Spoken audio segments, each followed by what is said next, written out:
Hello बच्चों, कैसे हो? ठीक हो? आप ठीक तो हम ठीक। पहले इस वीडियो के पहले आपने पढ़ा था मूल राशियां किसे कहते हैं, उनके मात्रक क्या होते हैं। ये कंसेप्ट आपने क्या कर लिया था, क्लियर कर लिया था। मूल राशियां वे राशियां होती हैं जो पूर्णतः स्वतंत्र होती हैं, इसके बारे में आपने पढ़ा था। मूल राशियों की संख्या पढ़ा था, कितनी होती है, 7 राशियां होती हैं। इसके बाद 2 पूरक राशियां होती हैं। तो उसको थोड़ा सा एक बार फिर से देखते हैं। और सातों मूल राशियों का नाम क्या है? जैसे सातों पहले मूल राशि के नाम होगा आपका लंबाई होगा, उसका मात्रक क्या होगा, मीटर होगा। उसको सांकेतिक भाषा में लिखते हैं, एम लिखते हैं। दूसरा क्या होगा, द्रव्यमान होगा, उसका मात्रक किलोग्राम होगा। ये जो मात्रक है ये मूल मात्रक हैं, और ये जो है राशियां ये मूल राशियां हैं। और इसका क्या होगा, केजी होगा। समय का मात्रक सेकंड होगा, इसको एस से प्रदर्शित करते हैं। विद्युत धारा का मात्रक एम्पियर होगा, इसे हम ए से प्रदर्शित करते हैं। ताप का केल्विन होगा, केल्विन को हम के से लिखते हैं। ज्योति तीव्रता का होगा कैंडिला, सीडी होगा। पदार्थ की मात्रा का मात्रक मोल होता है, इस मोल को मोल में ही लिखते हैं। 2 पूरक मूल राशियां हैं, जैसे कोण है और घन कोण है। ये 2 स्टेप हम आगे पढ़ेंगे। तो केवल यहाँ पर मात्रक और उसके राशि देख लीजिए। तो कोण का मात्रक क्या होता है, रेडियन होता है, इसे RAD से प्रदर्शित करते हैं। घन कोण का होता है स्टेरेडियन, इसे SR से प्रदर्शित करते हैं।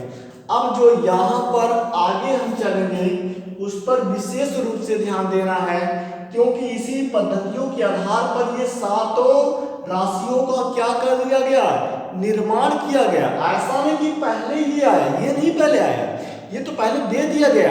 पहले ये नहीं आया, ये पहले बाद में आया। पहले मात्रकों की प्रणाली आई, यानी सिस्टम आया इसका। तो सिस्टम आप यूनिट की बात जब हम करेंगे तो ये कुल मिला के कितने प्रकार की होती है, सिस्टम प्रणाली जो होती है हमारी प्रणाली, वो कितने प्रकार की होती है, 4 प्रकार की होती है। तो यहां लिखेंगे यह है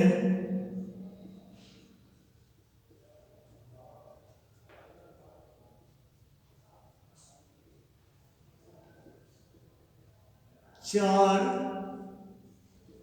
प्रकार के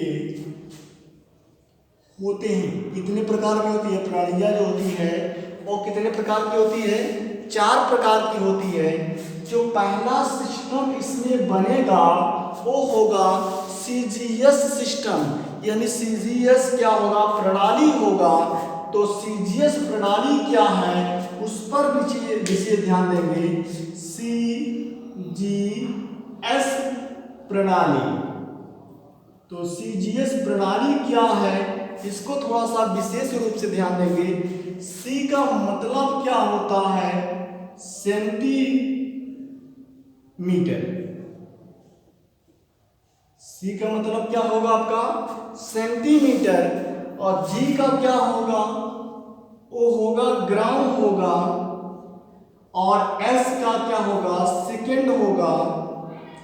यानी यदि आपसे कोई पूछे सीजीएस का मतलब क्या होता है, तो सीजीएस सी का मतलब सेंटीमीटर होगा, जी मतलब ग्राम होगा, एस मतलब क्या होगा, सेकंड होगा।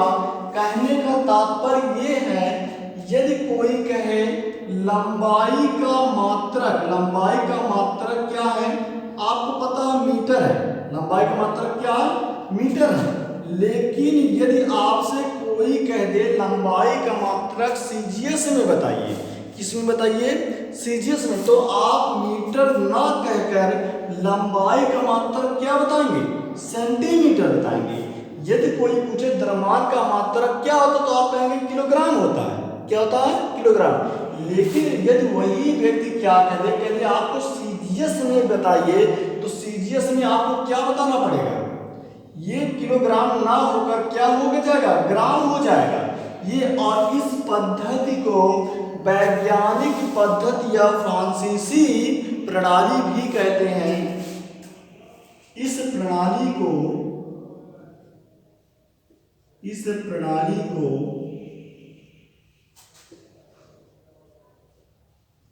वैज्ञानिक प्रणाली या फ्रांसीसी, क्या कहेंगे आपका, फ्रांसीसी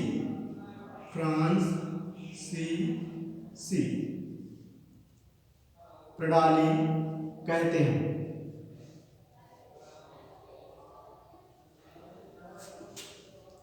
तो आपसे पूछा जा सकता है फ्रांसीसी प्रणाली किसे कहते हैं, तो आप बताएंगे फ्रांसीसी प्रणाली उसे ही कहेंगे जो सीजीएस है। सीजीएस को क्या फ्रांसीसी प्रणाली या वैज्ञानिक प्रणाली कहते हैं, तथा इसमें लंबाई का मात्रक सेंटीमीटर होता है। सेंटीमीटर,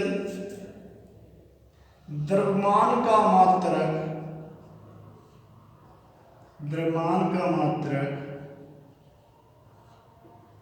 ग्राम होता है। समय का मात्रक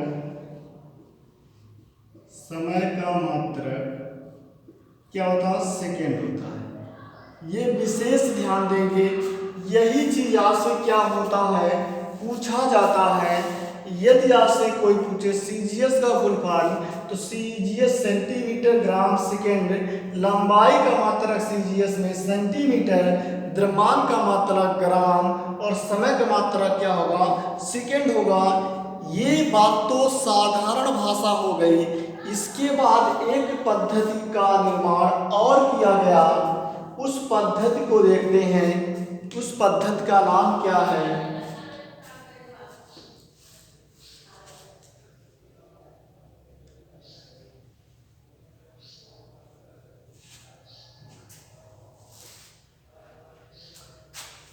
अगली जो पद्धति बनेगा एफपीएस प्रणाली। क्या मिलेगा, एफपीएस प्रणाली। इसके बारे में देखते हैं क्या होता है। एफपीएस प्रणाली का पहले पूरा नाम लिखेंगे। तो एफ को लिखते हैं फुट लिखते हैं, एफ को क्या लिखते हैं, फुट लिखते हैं। पी का क्या लिखते हैं, पाउंड लिखते हैं। एस का क्या लिखते हैं, सेकेंड लिखते हैं। एस हमेशा क्या होता, सेकेंड होता है। एस का मान क्या होता, परिवर्तन नहीं होता है। तो एफ का फुट हो जाएगा और पी से पाउंड हो जाएगा और एस से क्या होगा, सेकेंड हो जाएगा। और इस पद्धति को और इस प्रणाली को ब्रिटिश प्रणाली भी कहते हैं। क्या कहते हैं, ब्रिटिश,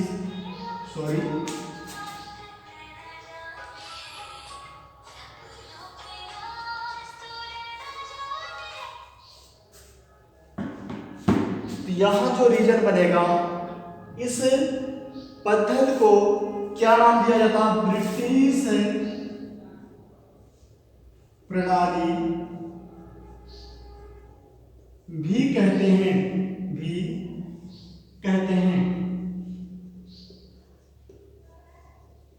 भी कहते हैं, इसमें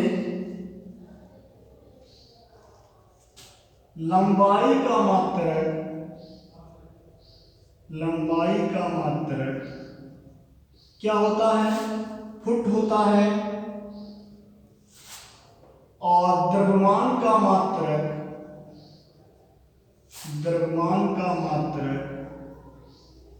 क्या होता है, पाउंड होता है। समय का मात्रक क्या होता है, सेकेंड होता है। सेकेंड नहीं परिवर्तन होता बाबू, ये ध्यान दीजिएगा। तो दो प्रणालियां आपने क्या किया, तैयार कर लिया। एफ को फुट कहते हैं, पी से पाउंड कहते हैं, एस से सेकेंड कहते हैं।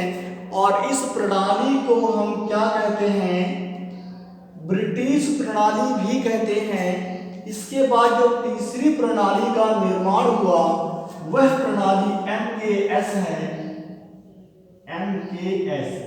अब M क्या होगा इसको ध्यान दीजिएगा, K क्या होगा इसको ध्यान दीजिएगा, और S क्या होगा आप जानते हैं। M को कहते हैं मीटर, K को कहते हैं किलोग्राम और S को कहते हैं सेकेंड। ये तो एक साधारण रूप से हो गया। और इस प्रणाली को किस नाम से और जाना जाता तो मीट्रिक प्रणाली कहते हैं, इसे मीट्रिक प्रणाली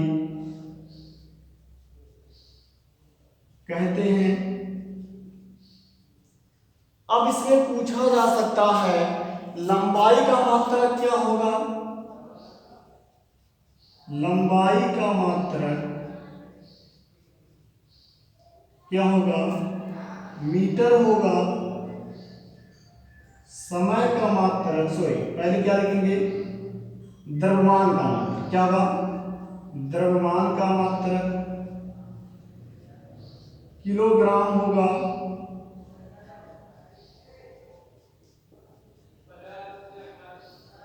और समय का मात्रक क्या होगा, सेकंड होगा। तो तीन प्रणालियां आपको बहुत आसान पूर्वक आपने क्या कर लिया, सीख लिया। तो पहली प्रणाली होगी CGS होगी, C मतलब सेंटीमीटर, G मतलब ग्राम, S मतलब सेकेंड। और इस प्रणाली को वैज्ञानिक प्रणाली या फ्रांसीसी प्रणाली कहते हैं। और दूसरा होगा ब्रिटिश प्रणाली, उसमें लंबाई को फुट कहेंगे और द्रव्यमान को पाउंड कहेंगे, समय को सेकंड कहेंगे। और इसके बाद MKS को मीटर होगा, किलोग्राम होगा और क्या होगा, सेकंड होगा। अब स्टार्ट स्केल ले लीजिए, फिर आगे हम आपको चौथी प्रणाली को बताते हैं।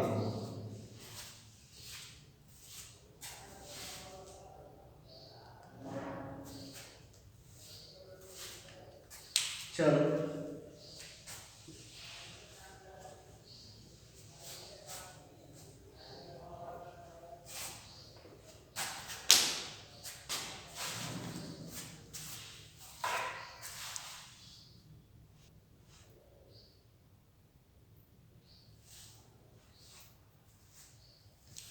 चौथी प्रणाली हमारी है मात्रकों की अंतरराष्ट्रीय प्रणाली। सन 1971 में माप तौल की अंतरराष्ट्रीय समिति ने क्या किया, मात्रकों की एक प्रणाली की माप तौल का मतलब लेखा जोखा की बात कर रहे हैं। कैसे इसका अध्ययन किया गया, तो 1971 में माप तौल की अंतरराष्ट्रीय समिति ने मात्रों की एक प्रणाली का निर्माण किया या अनुमोदित की, जिसे मात्रकों की अंतरराष्ट्रीय प्रणाली या SI प्रणाली कहते हैं। और इसमें 7 मूल राशियां, 7 मूल मात्रक, 2 पूरक राशियां, 2 पूरक मात्रकों को व्यवस्थित क्रम में रखा, और जिसके बारे में आपने क्या किया, अध्ययन भी कर चुके हैं। अब इसके बाद जो राशियों का निर्माण होता है और राशियां हमारी हैं व्युत्पन्न राशियां। कौन सी राशियां हैं, व्युत्पन्न राशियां या व्युत्पन्न मात्रक। उसको देखते हैं क्या होता है। ये अलग आपका स्टेप बनेगा। ये हमारा मान लीजिए दूसरा या जो भी होगा, तो इसमें जो पॉइंट बनेगा वो पॉइंट हमारा क्या होगा, व्युत्पन्न मात्रक या व्युत्पन्न राशियां, व्युत्पन्न राशियां। आप ध्यान दीजिए, व्युत्पन्न राशियां क्या होती हैं, वे राशियां जो मूल राशियों की सहायता से क्या होती हैं, निर्माण होती हैं। वे राशियां जो मूल राशियों की सहायता से क्या होती है, निर्माण होती हैं, उन्हें व्युत्पन्न राशियां कहते हैं। और उनके मात्रक को हम क्या कहते हैं, व्युत्पन्न मात्रक कहते हैं। कह सकते हैं वे भौतिक राशियां जिन्हें मूल राशियों की सहायता से प्राप्त किया जाता है। तो यहाँ लिख रहे हैं इसकी परिभाषा, वे भौतिक राशियां, वे भौतिक राशियां, वे भौतिक राशियां जो मूल राशियों की सहायता से, मूल राशियों की सहायता से प्राप्त किए जाते हैं, उन्हें व्युत्पन्न राशियां कहते हैं।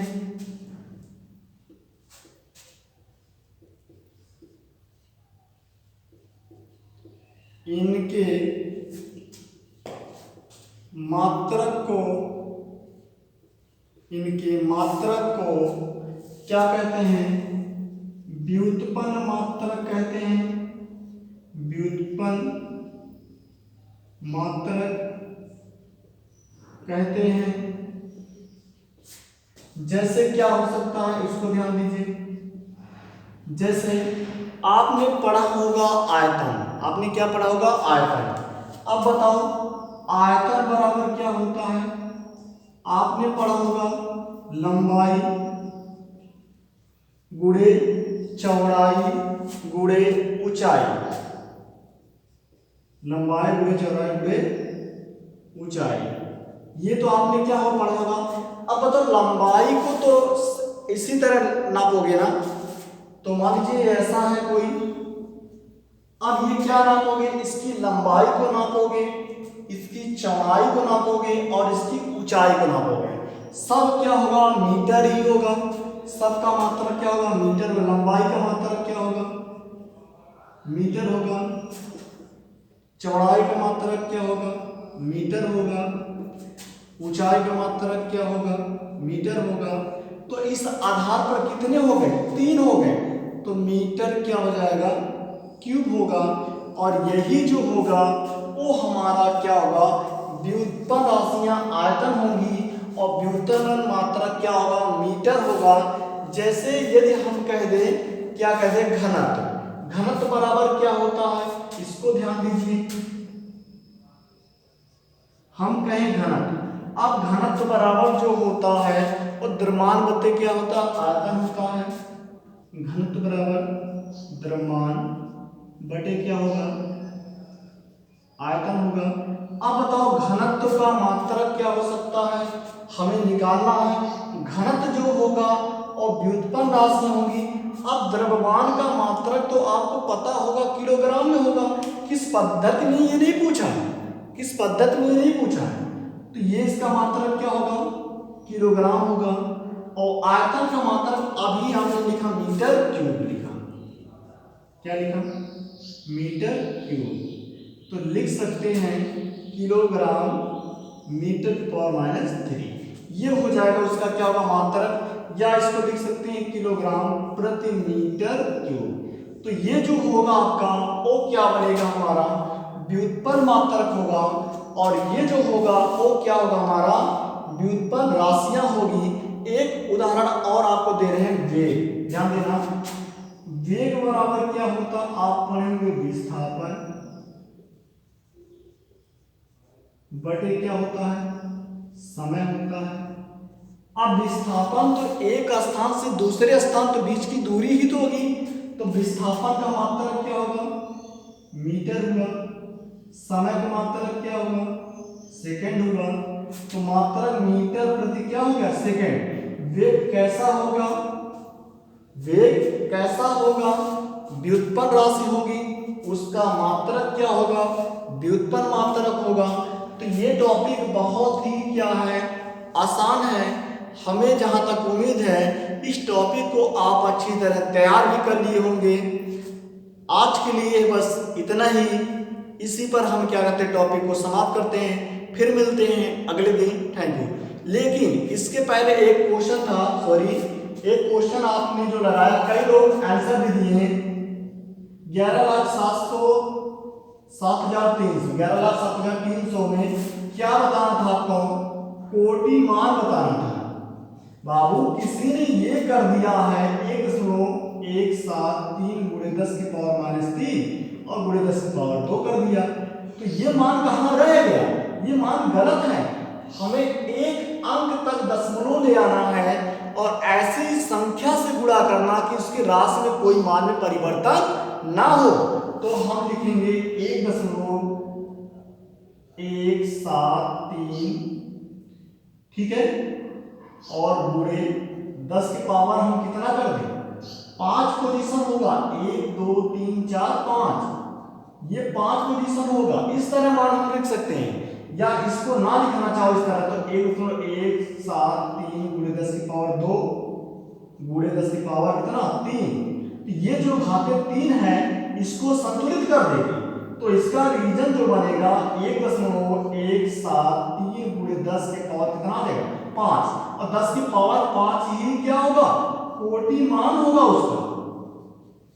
क्वेश्चन यहाँ दशमलव में ले आना, आपको बटे नहीं करना है, बटे करोगे तो उसका मान परिवर्तन हो जाएगा। जैसे अगर आपको लिखना है, ये क्या लिखा है 25 लिखा, ध्यान देना, ये क्या लिखा है 25 लिखा है। अब हम 25 को किस प्रकार लिखे कि इसके मान में कोई परिवर्तन ना हो, तो यदि हम 0.25 गुणे 10 के पावर 2 कर दें, बोलो क्या कर सकते हैं, कर सकते हैं। इसका मतलब क्या, 100 से हमने 0.025 गुणे 100 किया, गुणा कर दोगे अगर 2 5 कितना हो गया 2 0 2500, तो 2 अंक पे दशमलव लगा दोगे ना, तो इसके मान में परिवर्तन हुआ नहीं हुआ। जैसे हमें लिखना हो 135 है आपका, अब इसको हमें दशमलव लिखना है तो इसके मान में कोई परिवर्तन ना हो, तो इसको लिख सकते हैं 1.35 गुणे 10 की पावर कितना 2।